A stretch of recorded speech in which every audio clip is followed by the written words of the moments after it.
Well, good evening, ladies and gentlemen. Welcome to another Zoom production on Facebook and YouTube of the KCAL Old Time Radio Troupe. Glad to have you along, and we just decided that we wanted to do this again for you and continue to do these as long as we can't get back into our theater whenever that will be. We certainly hope that all of you are staying healthy, and we sure do miss coming to you live, but hopefully this will be some enjoyment to you. I want to bring in the cast that we have tonight on this particular show. Then we'll talk about what we're going to do. Larette Latham, are you there? Hello. Hi, everybody. I haven't seen you since before Christmas, right? Right. It's been a while. Good. Having a good New Year, we hope. Absolutely. Absolutely. And glad you're back to do another Zoom recording here. I'm glad to be here. Facebook page. I'll tell you somebody else I haven't seen for a while. She wasn't able to be with us the last couple of recordings, and that's this next lady, Carolyn Threlkeld. Hello, stranger. Hey, strange person. Well, that wasn't exactly what I was hoping you'd say, but hey, it fits. Take whatever I can get. How have you been? Christmas good? New Year's good? Very, very nice, but different. Zach could not come home this year. First Christmas we've been apart. Yeah, that makes it tough, doesn't it? But at least we've got this technology where you can hook up and like we're doing right now and see people. Yes, that's what we did. It's not the same, but I'll take it. Yeah. Well, our fourth member tonight is Dave Damron, who just walked right out of his chair. Now he's back. Hi, Dave. I wanted to make a grand entrance. I guess so. I mean, hey, everybody. So it's 2 days before Valentine's, and we wanted to get an era program before Valentine's. But I have to tell you, this is not one of those lovey-dovey, gushy Valentine shows. I guess the best way to describe it, it's about love, but it's about family love in the worst circumstance. Now, I'm not going to say any more than that, but you cast members, I hope, will agree with that, maybe. Yeah, that's an accurate statement. Yeah. So the whole series, though, was called Romance. Can you tell us a little bit about that old time? Yeah, it was, like you said, it was called Romance, and it ran on CBS radio from 1943 till about 1957. And there was a wide variety of types of shows it would run, but the main focal point of each show was love, whether it was between individuals or like this one that ties in a little bit differently. There were quite a few different stars from the area, from the period were in this. Hundreds of episodes ran during the time frame. Of course, it was on, like I said, almost 15 years. Yeah. The changes in the day and time that it was aired. I mean, there was all kinds of different things, but again, that everything together was love. And again, if you are thinking that you're going to see the hearts and flowers romantic type stuff, that's not what we're doing tonight. No. I'm sure that once COVID is over, Larette and Carolyn will be glad to give you a hug. Yes. And once we get back in the theater.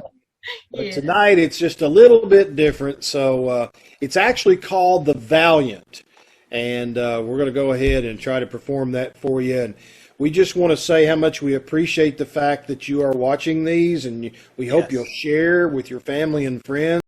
Let them know it's on, because we still want to continue this. KCAL is hopefully going to be back as soon as we're able to get back in the theater when it's safe.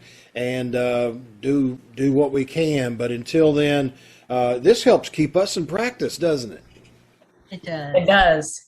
Somewhat. The interaction's a little bit different. I love the interaction between the performers and the crowd, and I really miss that. I love doing these shows, but I really miss the crowd interaction.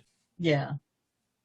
Well, tonight, folks, if you're listening and watching and you enjoy it, clap really hard at the end, and hopefully we can hear you from on this side of the camera. And we know that you're with us in spirit. So, guys, if you all are ready, let's perform the romance series called Valiant.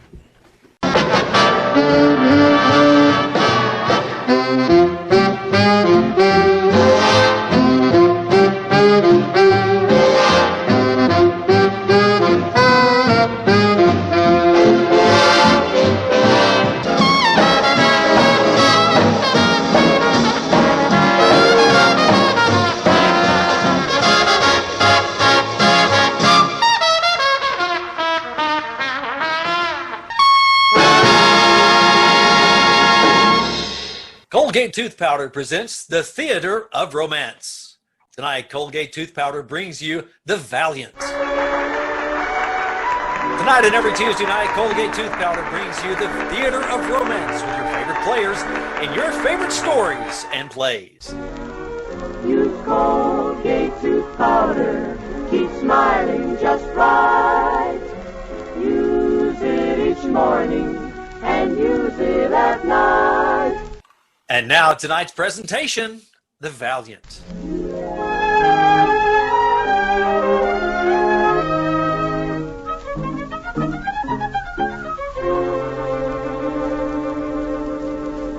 You're very quiet tonight, Jimmy. Yeah, I guess I am. Hey, Sue, you know there's something that I got to tell you. Does it have to do with a house in Connecticut? Yeah, but not in the way you mean. Listen, ain't just not going to be a house. Best thing you can do is just forget you ever knew me. Sorry it had to turn out like this, but there's just nothing I can do about it. Jim, what's wrong inside you? Something's terribly wrong, and I've got to ask. I want to help you if I can. You can't help me, Sue. Nobody can. Where's your home, Jimmy? Where's your family? I ain't got no home, got no family. You've been stepping out with a derelict, baby. A wanderer. A few months in one city, a few in the next, then hit the road. That's me. You've been grand company, kid, and I just got to be moving on now. I wish I knew what to say. I wish I knew how to keep you. Sue, don't you understand what I'm trying to say to you? I'm no good for you or any other woman. My days are marked. I don't have many of them left, and I got a lot to do in them. What do you mean you don't have so many left? Are you ill? Yeah. You bet I'm ill. I'm sick. Only there's no medicine that can get at what's gnawed at my bones. No doctor can reach it. Oh, Jimmy, I wish you'd let me help you. I love you so much. I wish you'd let me help you. Look, Sue, if there was going to be a house in Connecticut for me, I wouldn't allow any other woman inside that door but you. Let's get married, Jimmy. Let's have that house. No. I'm taking you home, kid. I'm saying good night and goodbye. And that's it. And then where are you going, Jimmy? Well then, Sue, honey, I'm gonna kill a man. Extra, extra, read all about the big white-up. Extra, extra.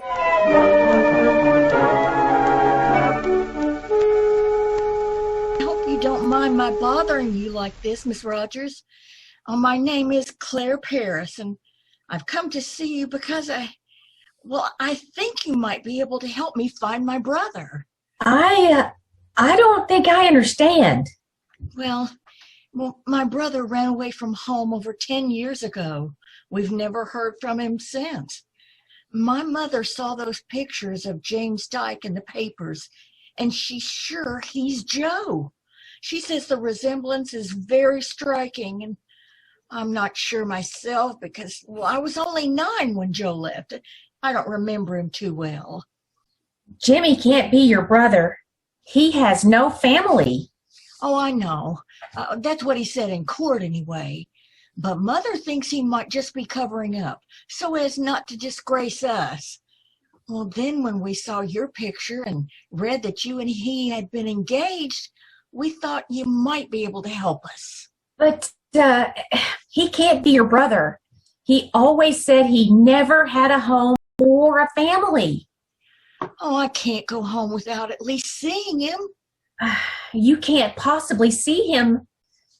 You see, my dear, he's being executed tonight. Tonight? But I've got to see him. You see, there's another reason. This man, James Dyke, killed. He was the man who ruined my father in business. He was responsible for my father's death. The man who ruined your father in business? You're sure? Oh, I'm positive. Well, then come on. We've got to go see the governor right away.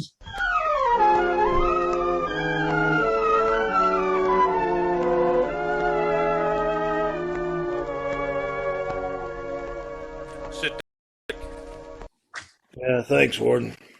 Dyke, you've been in my care for a good many weeks now, and I want to tell you that from the first to the last, you've behaved yourself like a gentleman. Well, why should I make you any trouble? Well, you haven't made me any trouble. That's why I've tried to make you every bit as comfortable as the law will let me. You're going to stay here in my office until, well, you're not going back to your cell. All right. One place is no different from another now. Would you rather wait in your cell? Why, just as soon. You got a spare cigarette? No, certainly. Here, help yourself. Yeah, thanks, Warden. You're a good host. Dyke, this is the last chance I have to ask, and the last chance you have to answer. Who are you? I am James Dyke, murderer. That isn't your real name, and we know it. You're not going to execute a name. You're going to execute a man. What difference does it matter whether you call me Dyke or something else? Here, look at this pile of letters. There are over 100 of them, just in this afternoon's mail. In that closet over there, there are 4,000 more. Do you know what every one of those letters say? What 4,000 people are willing to write me about? I can't imagine. They want to know, who are you? Are you the missing son? Are you the missing brother or husband or sweetheart? Well, have you answered them? Well, no, I couldn't. But I want you to. How? Dyke, listen to me a minute. Suppose you should tell me your real name and I publish it. It'll bring a lot of sorrow. But let's say to one family, to one home, and that's your own. But at the same time, you'll be bringing an immense amount of relief and comfort to 4,000 others. Listen, Warden, you can answer those letters whenever you want to. Just say I haven't got no family, no mother, no wife, no sister, no father. All right, nothing. all right, Dyke. One more thing. Here's the $2,500 the newspaper sent you for that phony story of your life that you gave them. What do you want me to do with this money? Well, I don't know. I'll think about it. You're a completely new animal to me. You've never had a man here before that no one could find anything about. Even that girl you were engaged to didn't know who you were. I told you who I am. Now, if you don't believe it, that's your tough luck. Don't you want to make any statement? No. I guess I've said everything. I killed a man, and I'm not sorry for it. That is, I'm not sorry I killed that particular person. Now listen, he wasn't fit to live. It was my duty to kill him, and I did it. I'd never struck a man in anger in all my life, but I knew a long time ago that if I ever found that man, I'd kill him. And I did it, deliberately, intentionally, and very carefully. I knew what I was doing. I haven't got any excuse. That is, I don't have an excuse that satisfies the law. I wouldn't even try and give him one. I learned pretty early in life that whatever you do in this world, you got to pay for it, one way or another. And if you kill a man, the price you got to pay is this. All right, then, I'm going to pay it. That's no way for a man to die, Dyke. That's no way to face the hereafter. Why not? If there is a hereafter, if there is a judgment, well, I'm willing to take my chances along with the other guy. And if there's not, I'm still not sorry. And I'm not afraid. Because I'm quits with the other fella. The law quits with me, and it's all balanced in the books. All right. I've had my say, Dyke. But there's a young woman outside in the anteroom. She's come to see you. Do you want to see her? Not particularly. What does she want? Well, she thinks that maybe she's your sister. She's come 1,000 miles to find out. 1,000 miles. Yeah, she's got special permission from the governor to talk to you. But that is with my approval. A year ago, nobody crossed the street to look at me. Now they're coming 1,000 miles. You don't have to see her. It's completely up to you. Well, might as well. Where do I talk to her? Do I do it in here? Yes. I'm going to let you talk with her in here alone. Now, it's the sort of thing that's never been done before, but if I put you on your honor. My honor. Thank you so much. And also, I want to speak with the young woman a few minutes first before I bring her in here, and then I'll send her in. All right, Warden, whatever you want to do, however you want to do it. But I'm telling you, I don't have a sister.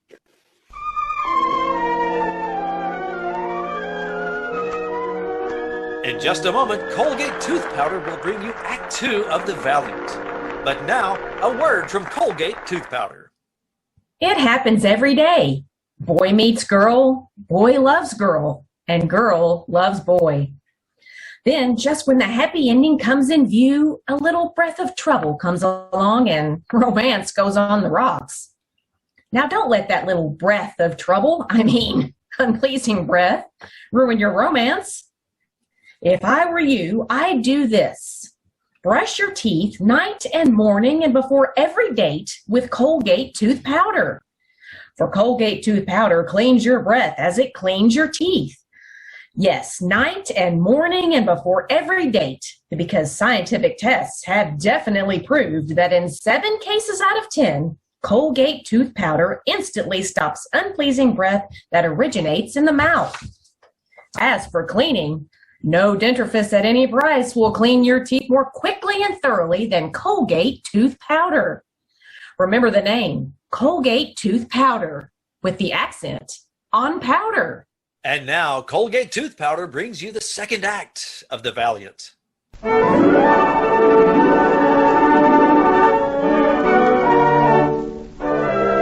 Miss Paris, I'll be very frank with you. I don't think you'll have much success with Prisoner Dyke, but at least he's willing to talk to you. Oh, thank you, Warden. I am very grateful. Now, would you mind telling me how you think you're going to recognize your brother? Oh, I'm just going to talk to him. Ask him questions about things he and I used to do together. I'll watch his face. And if he's my brother, I'm sure I can tell. What did you and your brother used to do that would help you out now? Well, he used to tell me stories when I was a little girl. Well, that's what I'm counting on mostly, the stories. Well, I'm afraid that... Oh, especially the Shakespeare stories. Shakespeare? He used to learn all the speeches by heart. He wanted to be an actor. And every night before I'd go to sleep, he'd sit beside my bed. And there were 2 speeches we'd always say to each other. 2 speeches out of Romeo and Juliet. And then I'd go to sleep. I'm afraid you've come on a wild goose chase, Miss Paris. This boy never even heard of Shakespeare. But I'll let you see for yourself. However, if he isn't your brother, at least oblige me by cutting your visit as short as you can. Yes, I will. And thank you very much. You see, I've got to tell Mother something definite. She's worried so long about him. Okay, I'll take you to him now. You can see him alone, but Father Daly and I will be in the next room, so you needn't be afraid. No, I won't be afraid. Good for you. Come this way.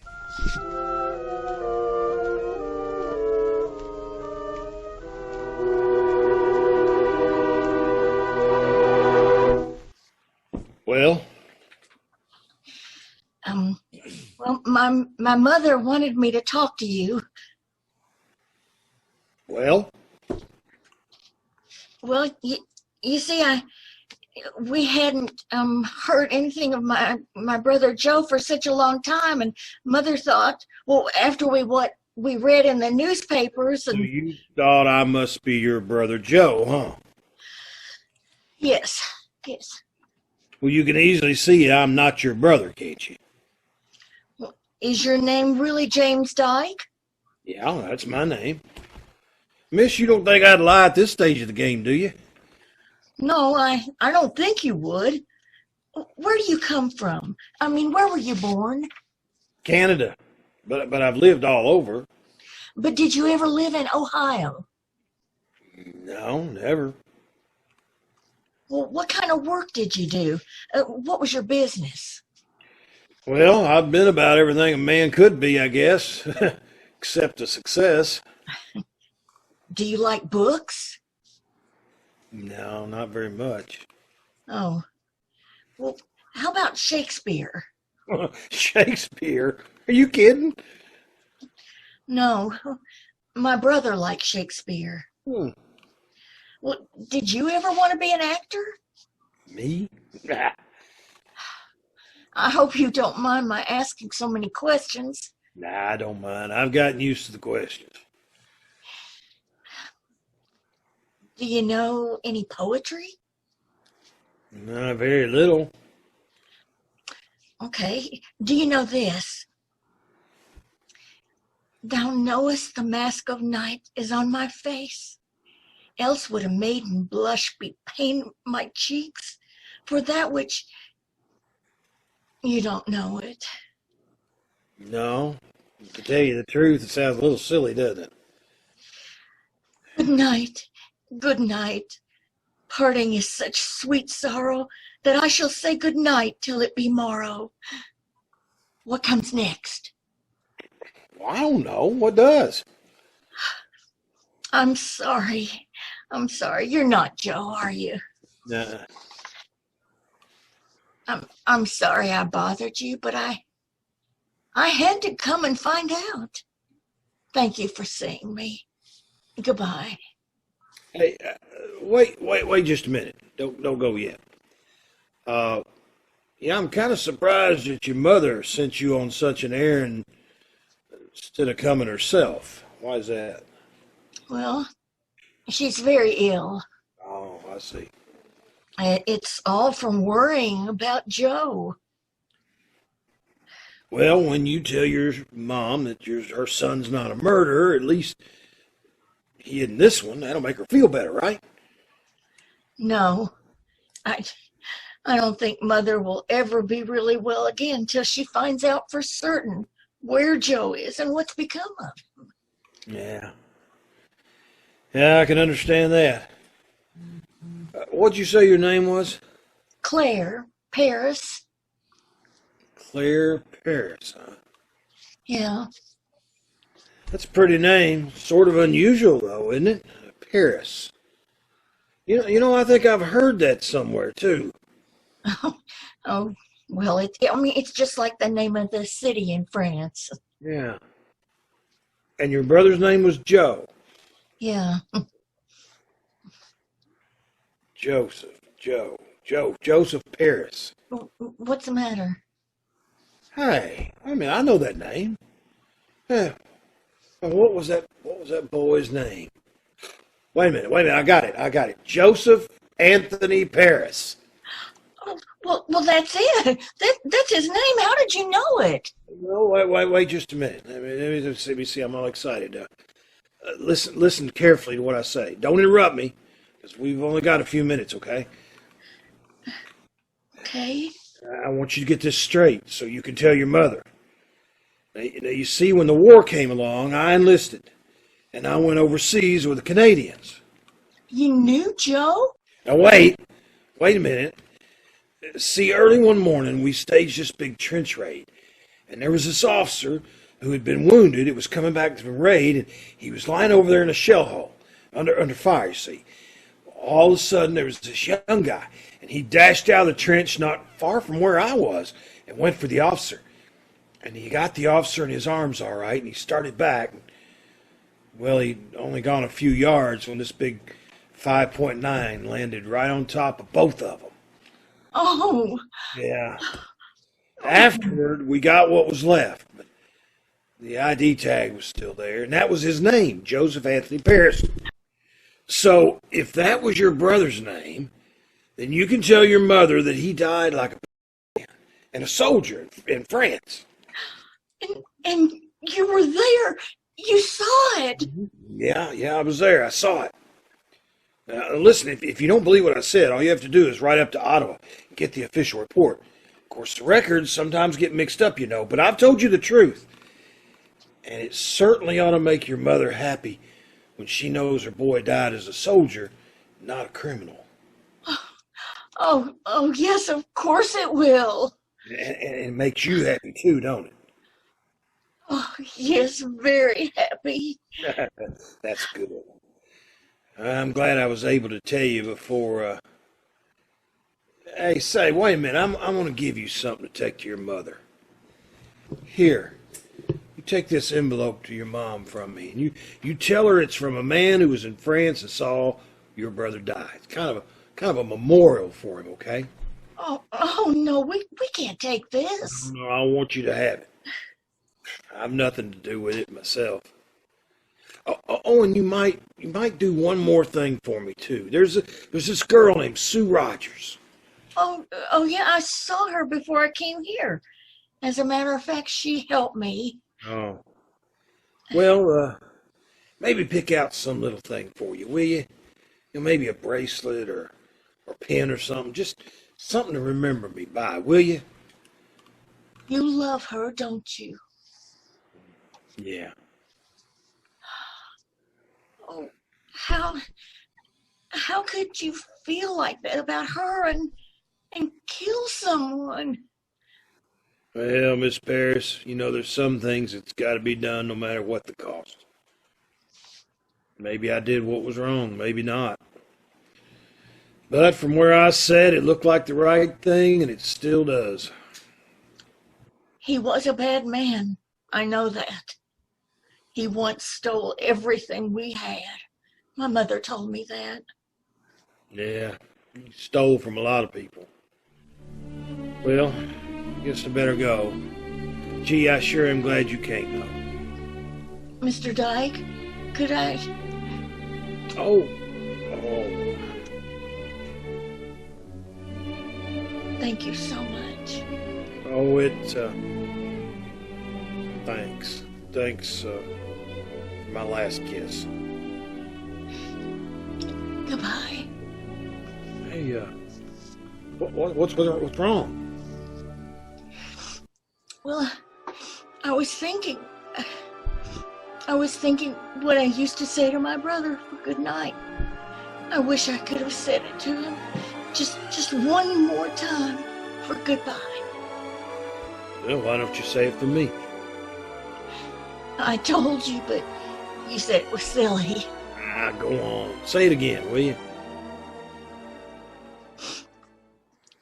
Good night. Good night. Parting is such sweet sorrow that I shall say good night till it be morrow. Goodbye. Thank you. Goodbye. Sleep well upon thine eyes, peace in thy breast. Would I were sleep in peace, so sweet to rest. Of all the wonders I yet have heard, it seems to me most strange that men should fear, seeing that death, a necessary end, will come when it will come. Cowards die many times before their deaths. The valiant never taste of death but once. The valiant never taste of death but once. Come with me, my son. All right, Father. The valiant shall never taste death at once. The hour is at hand, my son. All right, Father. I will lift up mine eyes unto the hills. The valiant never taste of death but once. From whence cometh my help? The valiant never taste of death but once. My help cometh from the Lord, which made heaven and earth. The valiant never taste of death but once.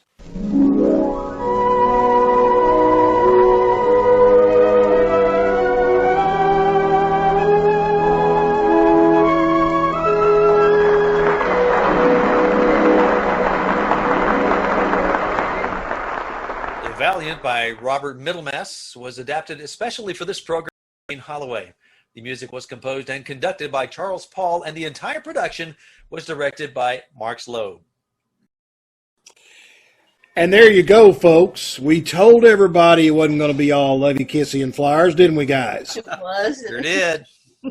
But it does show, it does show the love of a family, even in the worst circumstances. It does. It does. It's very nice. Yeah, this has been fun. Yeah. We'll have to do another one, and I'm sure we will. We've got one in the works now. You know, we have put on our website, guys, the possible dates for shows this year, although don't hold us to it because we've got to see what happens with this COVID thing. We don't know whether we'll be back live when our first one is scheduled, but we had to go ahead and put some dates down just in case. But just stay tuned to our Facebook page and our website, and you can get all the information on there and all the updates, and watch for us for when we do another one of these. Yeah. So I hope that everybody has a great Valentine's Day. And to all of you cast, thank you so much for joining us and being here with us once again. Let's give it up, guys, for Larette Latham, Carolyn Threlkeld, and David Damron. And we will see you once again soon. KCAL Old Time Radio is off the air.